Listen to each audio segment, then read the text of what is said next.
या ठिकाणी बांबोरी हे गाव जरी नदीकाठी असलं तरी पाण्याची फार मोठी दुर्भिक्ष या गावामध्ये आहे।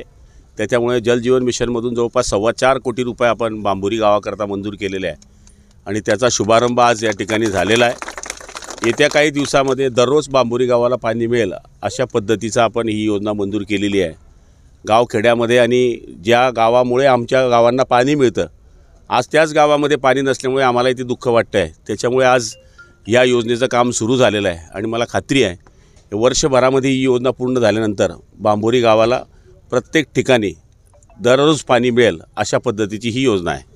विरोधकांनी सातत्याने टीका केली की आपलंच गाव आहे, पाणी पुरवठा मंत्री आहेत आणि त्याच गावात पाणी नाही अशी परिस्थिती। निश्चितपणाने मी तर आमच्या माय बहिणी इथे उभ्या आहेत, त्यांनाही अडचण आहे पाण्याची आणि ती मान्य आपण सगळेजण करतोय की जे गाव सगळं आता आमचं गावसुद्धा या बांबोरीवरून पाणी पितं, उत्तर महाराष्ट्र विद्यापीठ बांबोरीवरून पाणी पितं, हिताची कंपनी बांबोरीवरून पाणी पिते। किती खेडे आहे की जे बांबोरी गावामुळे आज वाचलेले आहेत। आमच्या गावाला जर बांबोरीवरून पाणी नसतं तर कदाचित दिला जे 6-7 दिवसात पाणी मिळतं तेही मिळालं नसतं।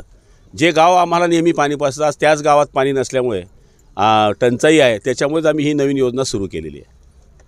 फडणवीसांनी राम मंदिरावरून आम्हाला शिकवू नये असं म्हणताय राऊत। फडणवीसांनी राम मंदिरावरून आम्हाला शिकवू नये बाबा असं म्हणतायत संजय राऊत। राऊतला आहे ना रामच्या उलटा शब्द वाचायला पाहिजे।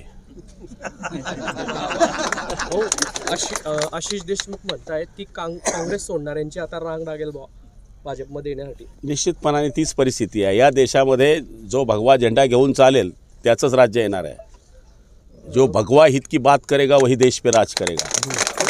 गिरीश महाजनांनी एक वक्तव्य केलेलं आहे की बाबा उभाटाचा एकही खासदार त्यांनी निवडून आणून दाखवा असं आव्हान तुम्ही दिलेलं आहे, तुम्हाला काय वाटतं या संदर्भात? गिरीश भाऊंचे अंदाज बऱ्यापैकी चुकत नाही आणि मला असं वाटतं की त्यांचा अंदाज खरा ठरो आणि माझ्या हाताने ते पेढा खावत। भाऊ, आज सर्वोच्च न्यायालयात आमदार अपात्रतेबाबत सुनावणी पार पडते, पहिलीच सुनावणी आहे निकालानंतर।